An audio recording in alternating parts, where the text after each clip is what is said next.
Good morning, ladies and gentlemen. It gives me immense pleasure to introduce Mr. Akhil Agarwal. Akhil is an alumnus of Western Michigan University, USA, and a gold medalist from Birla Institute of Technology, India. He was also included in Who's Who among the students in the American colleges and universities. Prior to joining Interglobe Technologies, Akhil was the Vice President and Global Head of BFSI at Virtusa, where he spearheaded the company's global deliveries and operations. He has also served as the Vice President at Capgemini. In his 2 decades of management experience across the globe, he was held many senior positions and various roles in the firms like US Interactive, eLoyalty, Information Gateways Corporations. Akhil Agarwal, the Chief Operating Officer of Interglobe Technologies, heads the worldwide operations spread across the 5 continents and over more than 5,000 employees. Akhil is focused on increasing the competitiveness and the depth of the services while improving and enhancing the customer experience and employee engagement. Akhil brings with him over 22 years of management experience in operations, consulting, product development, large systems integration, testing, support, and consultative sellings in the sectors like banking, insurance, telecom, and travel companies in the countries like United States, Latin America, Europe, Middle East, and Asia. At IGT, he has been an instrumental in developing the synergies between the IT and BPO services, thus creating an integrated IT BPO solutions which are focused towards maximizing the business values for customers' outsourced operations. Akhil is also a helm of the IGT foray into the new age solutions including the social media and mobility. Sir, we thank you for gracing the occasion. The podium is all yours.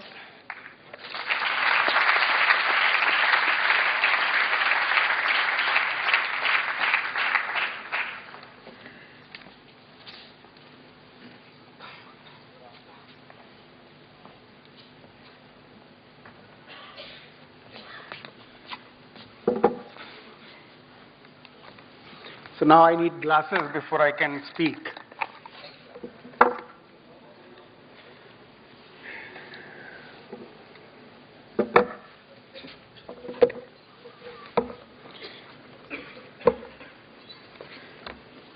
So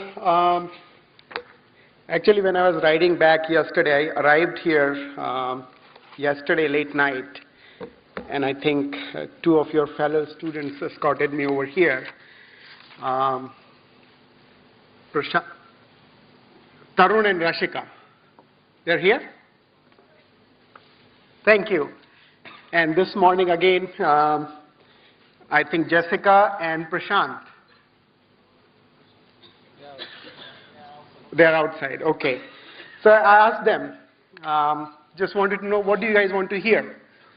I can talk about various things, but obviously your placement time is coming up in next month and a half, 2 months, right? So that is probably at the top of your mind. Not the talks, not the presentations, not the lot of data, but really what is going to make a difference when you appear for your placement talks. Is that right? Come on, you have to answer. It is going to be a very interactive session that I'll have. And I hope that is okay with you. Because if you don't ask questions, then I'm going to ask questions. I don't like monologues.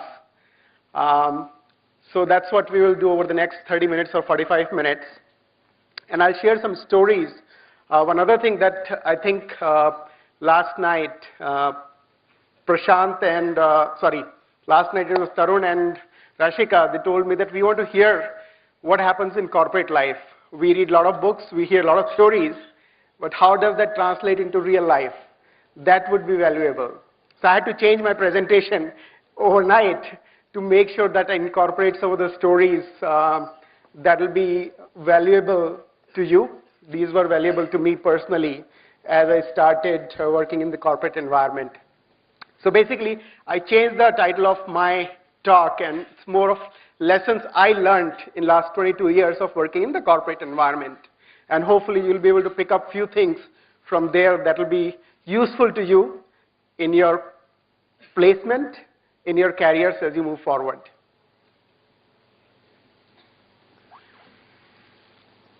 I recall as a student, I went to US right after my engineering. Did very well, like most of Indian students do.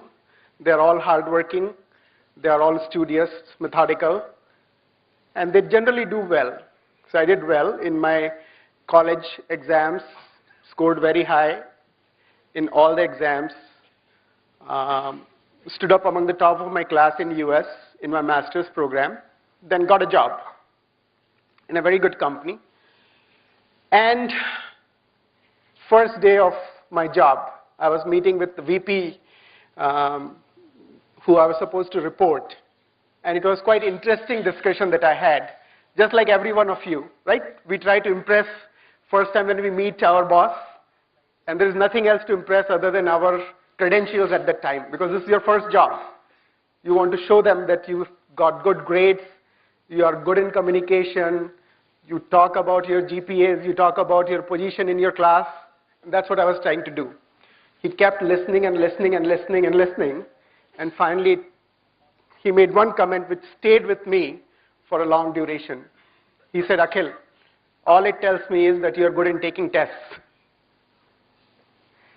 It doesn't tell me how you're going to fare in your real life. Which is so true, which is absolutely fundamental.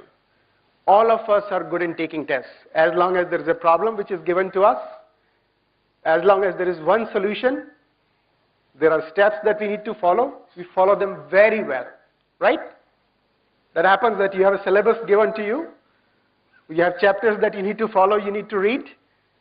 There are questions in the test paper that you need to answer. Typically, there is one right answer. Give that right answer, you get good grades. But does that happen in real life? What do you think? Right. So that was my first lesson on my first day of the job. A very valuable lesson.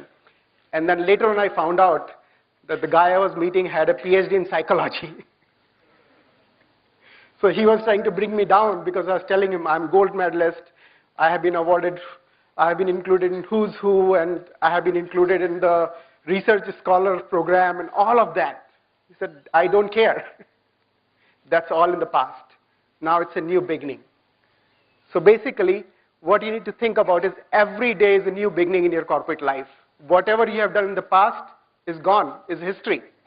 You can learn from it, but the new day is going to bring in new set of challenges. Challenges that you have never faced before. Challenges, those are very different. And there is no perfect answer to those challenges. You have to figure it out. You have to try different things. So you have to treat every day as a new day. It does mean learn from your past, understand what you have done, understand what has gone well, what has not gone well. Both are equally important. But then figure out what is it that you need to do so that you can move forward. Very important lesson that I learned on day one of my job.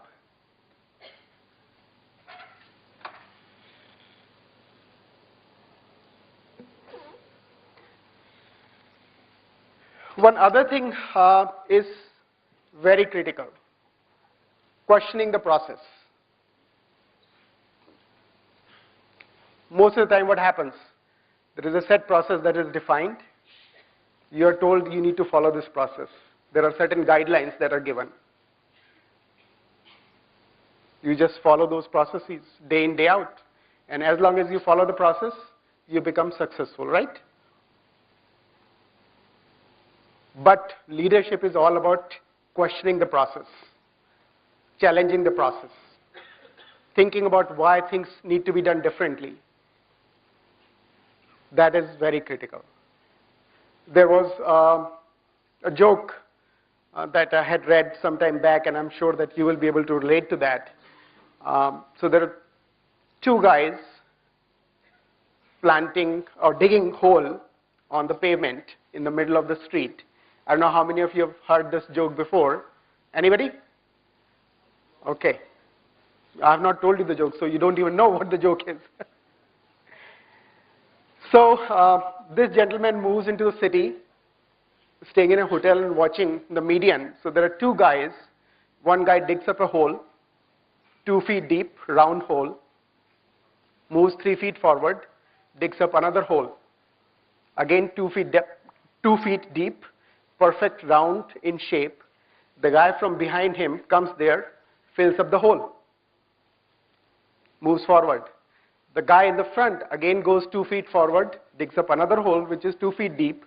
This guy from behind moves behind him, fills up that hole with the mud, moves forward. And this process continues for about 15, 20 minutes, 30 minutes, and this guy is watching from his floor, wondering, what are these guys doing? One guy digs up the hole, other guy comes behind and fills up the hole. What is the point? And keeps wondering, is not able to hold his curiosity and says, I need to really go and talk to these guys, really understand what is going on. What are they trying to do?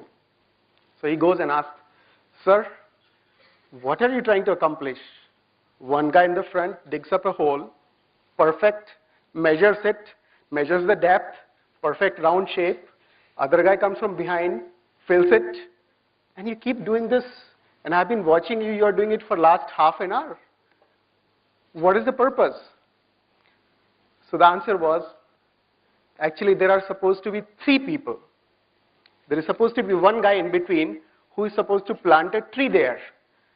Today the guy is absent, but that doesn't mean we are not going to do our job.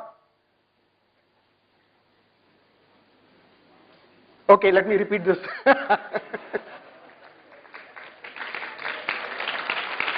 Thank you. So this is about the process. So 2 guys, if somebody were to evaluate on the process part, they did perfectly well. Right? If somebody had a scorecard and was tracking how the first guy did, how would he be rated? Perfect, right? Every hole was 2 feet deep, perfectly measured, distance was perfect. He would get an A or 100% and would get probably a salary raise because he did very well in his duties, in his job, whatever was assigned to him.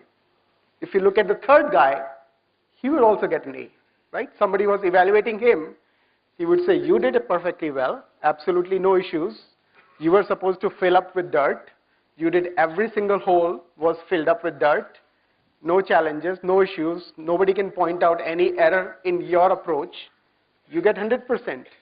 But did we achieve the results? Now, that's what happens a lot of times. We simply follow the process and don't look at the big picture. And that happens many a times in the corporate environment, because what happens is a lot of times you create silos. You assign tasks to each individual and you say this is what your duty is. And a lot of times you're not able to realize what the big picture is. How does your piece fit into the overall scheme of things? And unless you realize that, unless you appreciate that, you will keep on doing your own tasks without realizing whether that is worth doing or not. Whether there has to be something different that you should be doing. Are there other things that you should be looking at? And that is very critical. Right now, a lot of times I wonder, when I moved back from US, I always wondered, why do we have so many processes here? I had not heard of CMMI. I don't know how many of you are from engineering background. CMMI process, or capability maturity model, which talks about processes and methodologies that you need to follow in your environment, in your workforce. Same way, if you are from HR, PCMM, right? People Capability Maturity Model, which defines a lot of processes and methodologies that you need to follow constantly to ensure that there is consistency. But how do you make sure that it fits well into overall scheme of things? That is very critical. And as an individual, when you join the workforce, always look at the bigger picture. What is the bigger picture? How does your own contribution really help you accomplish the overall goals for the organization, or your teams, or your projects? That becomes absolutely critical from a long-term perspective in your own growth. Because if you are able to identify different things, different processes, that is going to help you grow up in your career pretty fast.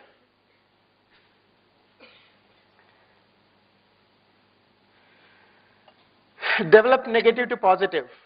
I think this again is critical, because there is always going to be challenge in your work environment, in your teams, in your groups. There are going to be negative news, but it is up to you how do you drive the positive from that. I'll share a story that one of my boss shared with me many years ago. This was about one individual who was a very successful businessman. And there were reporters who wanted to really go out and talk to him about the secret of his success.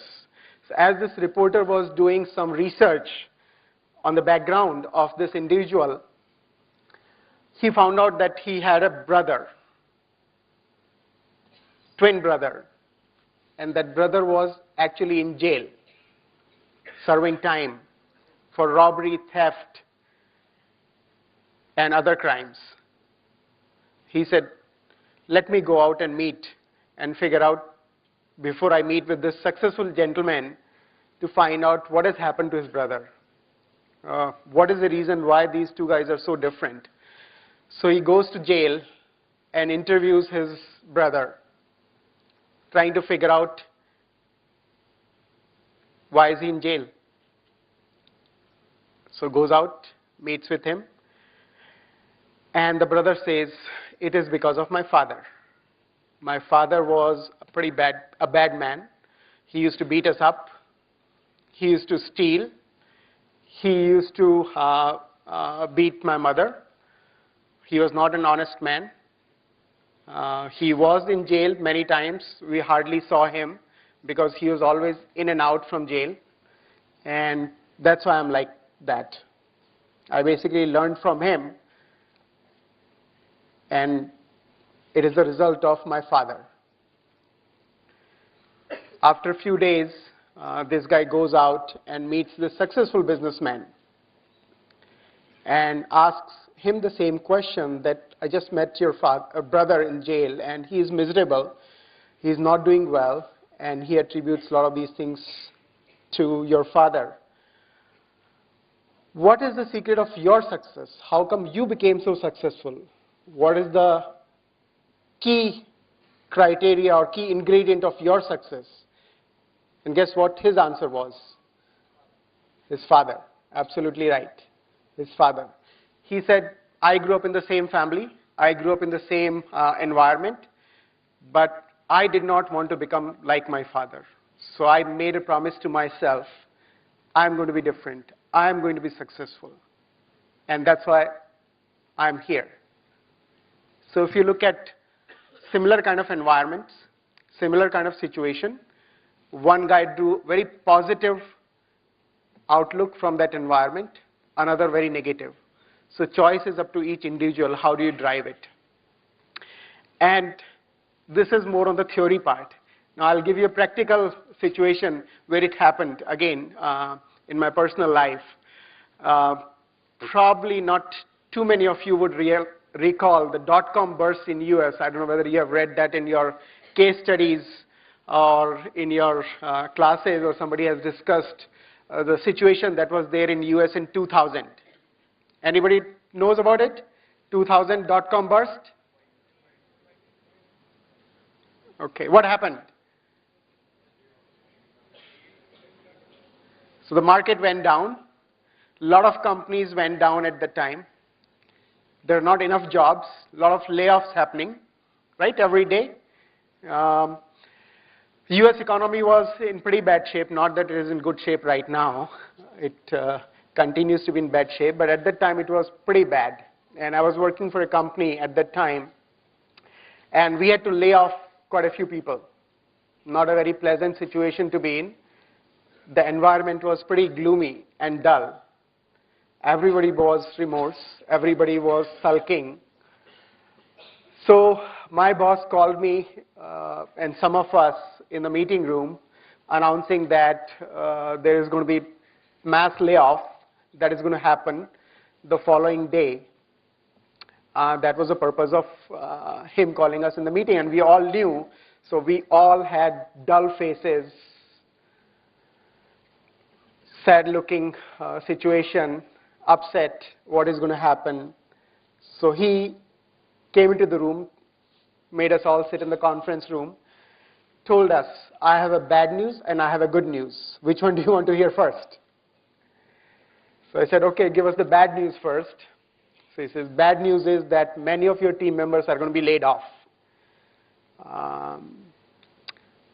You would have limited resources, we have limited funding, and customers are still demanding. They still need to get things done. There is no choice that you have. You still need to get to work on all the projects that have been assigned to you. And we just kept listening and listening. He said, then we asked him, is there a good news? He says, yes. And we are just wondering, what is the good news in this whole story where he's saying that there are going to be massive layoffs, budgets are going to be cut, you would not have enough money to really complete or hire anybody, you would not have tools for you. So what is going to be the good news in this kind of situation? He says, good news is that you all get to practice your leadership skills throughout the year. Which means that you have to really figure out how to get things done. All the things you have learned in your college days, all the things that you have forgotten now, all the tricks that your professors and your lecturers taught you in college, all the things that you have read in books, now you get to practice them. So that is the good news. And he was very right. When the environment was tough, when we did not have enough resources, we still had to keep our teams motivated. We still had to keep our projects completed on time. We still had to deliver things on time. We had to really figure out how to stretch our team members beyond what they have ever done. We had to figure out the potential that they had in them to deliver things in a very aggressive timeline. So that really helped us quite a bit. And so the whole point is that you really need to figure out that how do you drive positive attitude, positive energy, even in a situation which is not favorable. And that was, I think, a very valuable lesson that I learned during the dot-com scenario where resources were not enough, where situation was tough, customers were demanding, and that helped me really build leadership techniques, leadership style that has helped me throughout my career since then. And this is something that I think would help each one of you as you start to take on a positive mindset as you go into the workforce environment.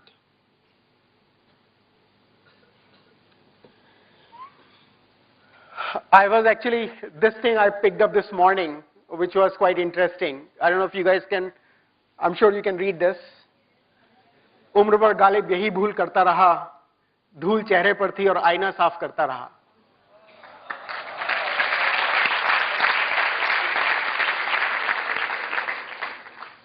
So there is a management lesson in this. What do you think is the management lesson?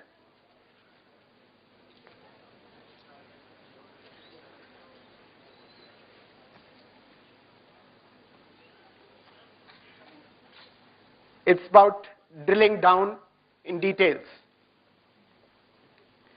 It's about really going down to details of whatever work you are doing, and don't just look at on the surface itself. Figure out what is the root cause. Figure out what is the real problem that you're facing. Don't try to fix a problem which may not be there. Right now in this Galeb couplet, basically there is a management lesson that you're trying to clean a glass where the problem is somewhere else. And this happens quite a bit. This happens in our environment, in the corporate environment, all the time. That instead of really figuring out what the real issue is, what the real problem is, we try to do patchwork. We try to fix something else which may not be a problem. I'll share again from my personal story. I was at the time heading an engineering group in the US, a product company.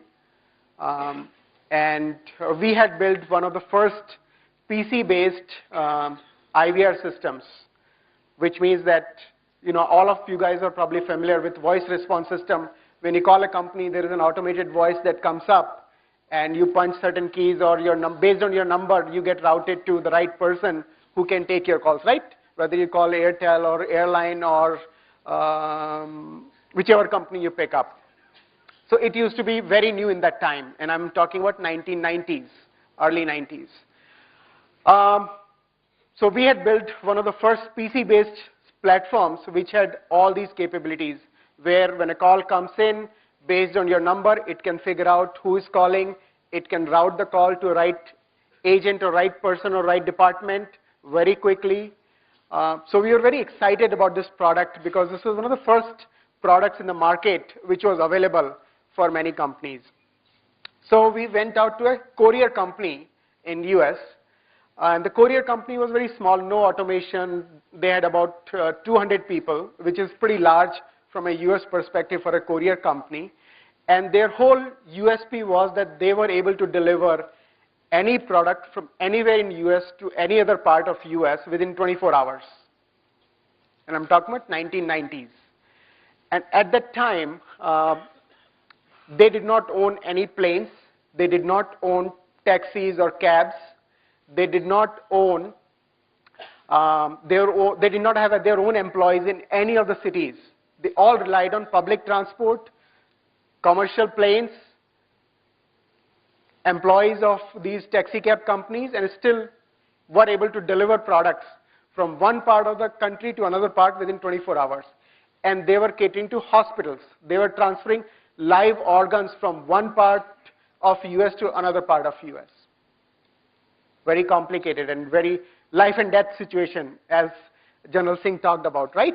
When you are transferring live organs from one location to another location, this is something that you absolutely need to make sure it gets delivered on a timely basis. And very successful and fast growing.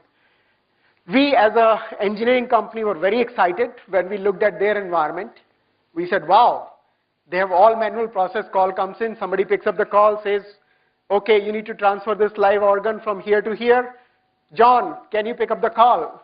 And John there raises his hand, yes, I'm available. Send the call to me, I will take care. He picks up the phone call, enters the data, takes down the information, transfers the call to another person, and the transaction is complete. That's how it used to happen. So we were very excited all of a sudden. We said, we could really automate this whole process. We have this voice response system, so as soon as the call comes in, Peter doesn't have to pick up the phone call, system will pick up the phone call. Based on the number that is calling, we can route it to John right away. We don't have to really wait for Peter to shout, where is John, where is John? And we convinced their CEO that this is something that you absolutely must buy. And he got convinced. We had good salespeople. He got convinced that yes, this is a product that I want to really procure because this is going to help me build efficient systems and increase profitability of my company. We implemented system worked perfectly fine. 6 months later, 2 quarters later, when we looked at the results, their sales had started to go down. Their revenues, instead of going up, started to go down. We were all worried. We thought that we had built a perfect system. We had built an automated environment through which they could have more efficiencies, and productivity started to go down. Started analyzing. Anybody can guess what happened? Why productivity started to go down? Why sales started to go down?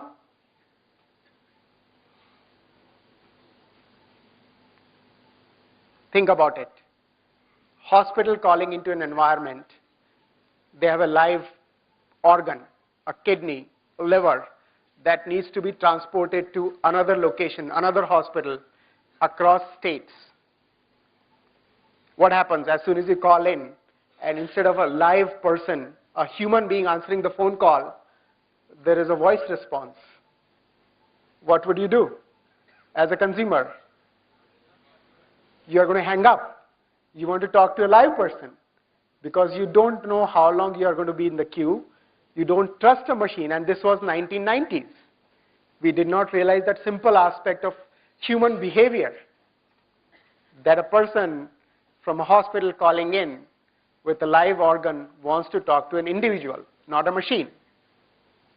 Because at that time this was a new concept.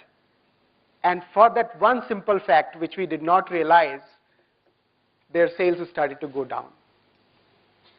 So a lot of times, unless you drill down into details, unless you really figure out what is happening in that environment, it is going to be very difficult for you to really build a successful business or build your own career successfully. Am I making sense? Are you guys relating to it? Innovate. I think this is something that you guys can probably relate to more. I don't know if you can see it or not. Are you able to see this picture clearly? Read the words? This is all from Facebook Bhagwan today, this morning. I saw this interesting cartoon on Facebook this morning, and I thought that this would be very appropriate for us to talk about innovation, how things change quickly in a very short time period. So the picture over here on the left-hand side, it says, "That's right, dear, our ancestors had tails." And there's a picture of an old telephone set with a cord hanging on the back. And on the left-hand side there, new smartphones showing up, saying that that's right. Earlier, they used to have buttons. So it's all about innovation, that you need to really constantly innovate. And this is not many years ago, right? Smartphones have been in business for how long? 2-3 years, right? So not a very long time period. So from a business perspective, I think you need to constantly innovate. You need to constantly think about new things that you can bring to the market, new areas that are coming up, changes that are happening around you, and you need to constantly figure out what else can you do. Which other industry can you learn from? And this morning when General Singh was talking, I was listening very carefully and I was trying to draw parallels between army or corporate environment. And there are a lot of things that we can pick up. And I disagreed with him where he said that there are not too many similarities in terms of what I can talk about from a military side, which will be useful to you as a business school individuals or managers. I think there are a lot of things that we can learn from army or armed forces. One thing which was very interesting to hear, and he talked about that, that is his life and death situation all the time. Same environment is there in the corporate environment. The only thing is life and death definition is different. Over there, the success or life of a company depends on how each individual performs in the company. If each individual in the company does not perform, company dies. Right? You guys agree? Kodak. How many of you remember Kodak? A lot of you. How are they doing right now? What happened? They were the leaders, right? Kodak movement came from Kodak. They were not able to innovate. They were not able to keep up pace with the technology, the changing consumer behavior. They kept on focusing on what they had done in the past, constantly just driving that same thought process, and as a result, they're dying. It's a life and death situation in the corporate environment as well. If employees don't perform, same fate is there for a corporation. It dies. On the other hand, Apple faced similar situation. My wife used to work for Apple before we moved back to India, and this was early 2002. Company was struggling, not because of my wife, it was in general struggling. But in 2002, they started to come up with new products. At that time, their stock price was $17 and going down. Do you know what is their stock price today? $636. In 10 years, market leader among the top 2 companies across the globe. Why? They constantly innovated. They changed the game. Every couple of years, they're coming up with products that are different. I don't know if you remember their campaign, Think Different. In 2002, they came up with a campaign called Think Different. Anybody has heard that campaign? And you know, one of the pictures, they had published a coffee table book, and one of the leaders which was there was Mahatma Gandhi, thinking different. So you need to constantly think different. And one of the things I was trying to draw parallel between armed forces or defense forces and corporate environment. One of the things as a company, especially services company, IT and BPO, one thing we constantly struggle with is bench management. Do you guys know the concept of bench? Where you don't have projects, you have a lot of people sitting there, and that's a huge problem for a lot of corporates because projects don't come on time. You recruit people in advance, anticipating that there is going to be a project that is going to come. Projects get delayed. You don't know how to keep your teams motivated. You don't know how to keep upskilling them. But that is something great that armed forces do day in, day out. Right? 1.2 million people, soldiers there. There is not a war all the time. Primary reason for us to hire a whole lot of people is to fight war, to defend. But there are not wars all the time. How do you keep them engaged? How does armed forces keep them engaged all the time? Keep upskilling, keep them motivated. That is something that as a corporate environment we need to learn. Right? One other interesting part from an armed forces perspective is how does it really collate so many people from different locations in case of a crisis and perform extremely well? In our environment, in corporate environment, what happens? Whenever somebody resigns, we have to have a 3-month of transition time. Or a new project comes up, we have to have a knowledge transition process in place. Whereas in armed kind of situation, crisis situation, you have a force coming in from Rajasthan, from Punjab, from Northeast, all collecting together and operating like a clockwork. Now this is something that we have to learn. So all I'm saying is that when you're talking about innovation, it doesn't have to be necessarily in the technology side. Innovation can be in processes, innovation can be in terms of methodology or the approach, learning from each other, learning from different industries than you have come from.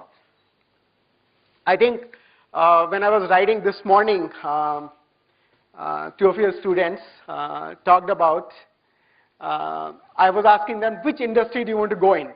And they said FMCG, because their background was marketing. And I asked, why do you want to go to that industry?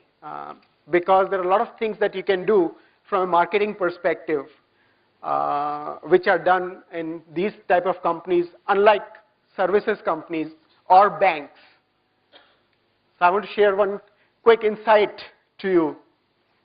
One of my customers, one of the largest banks across the globe, I'm not going to name the bank, I was talking to their CIO.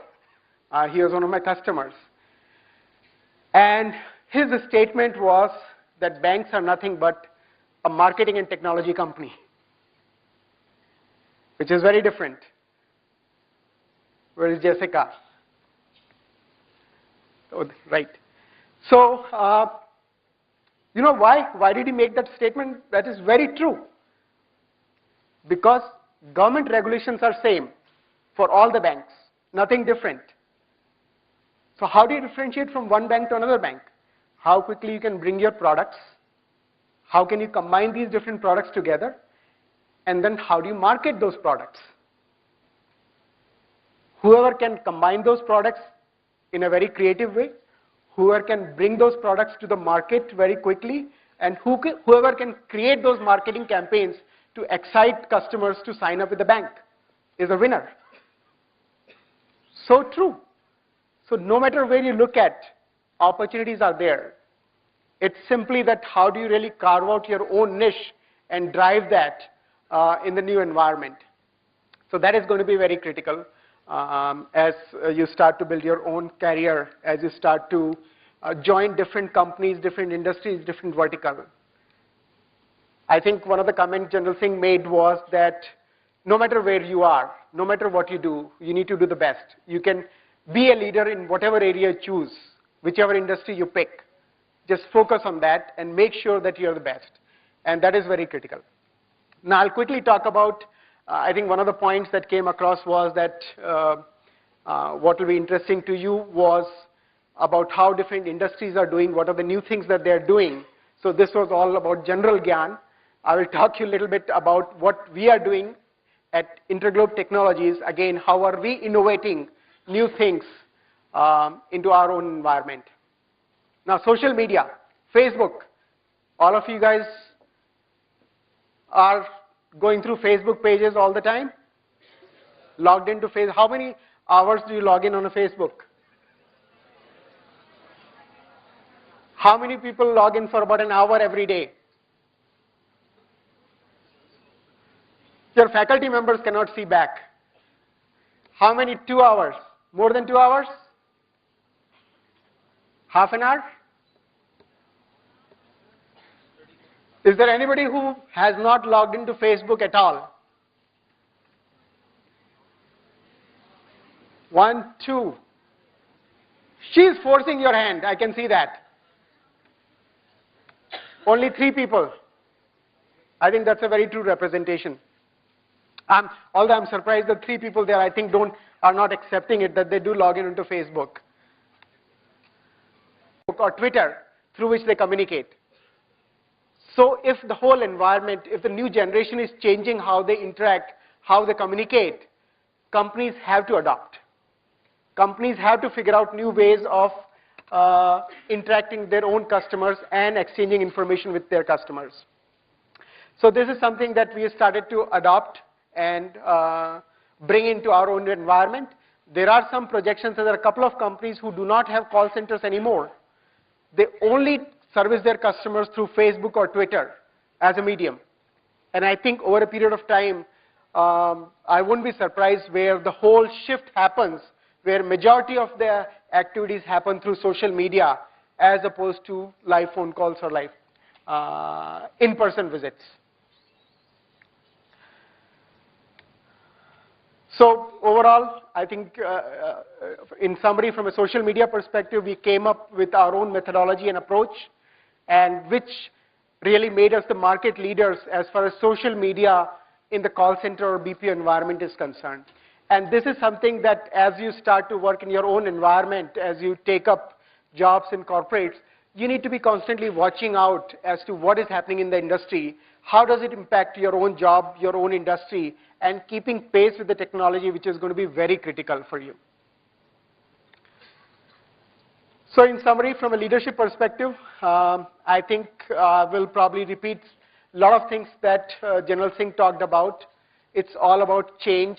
It's all about setting directions, giving credits, breaking the norm, setting up new directions, not telling but selling vision, and facilitating, not ordering. So, so I think from my own perspective, I will echo the sentiments that General Singh talked about, the difference between a manager and a leader, that both are critical, both are important from an organization perspective, but there are subtle differences. Managers want stability. Leaders want change. Managers want to follow directions. Once the directions are given, once the directions are set, you want to execute to those directions and manage it well. Leaders set or give directions. Managers many times want to take credit. Leadership is all about giving credit, that somebody else needs to take credit, not me. Managers are about following the norm, that once certain policies, procedures are created, you follow those norms. Leaders are about really breaking the norms and thinking beyond what is there today. Leadership is about facilitating, not ordering. How do you really take a lot of people with you without really ordering them, where people are willing, as he said, are willing to give their lives for you. That is what leadership is all about. So I'll end my presentation here.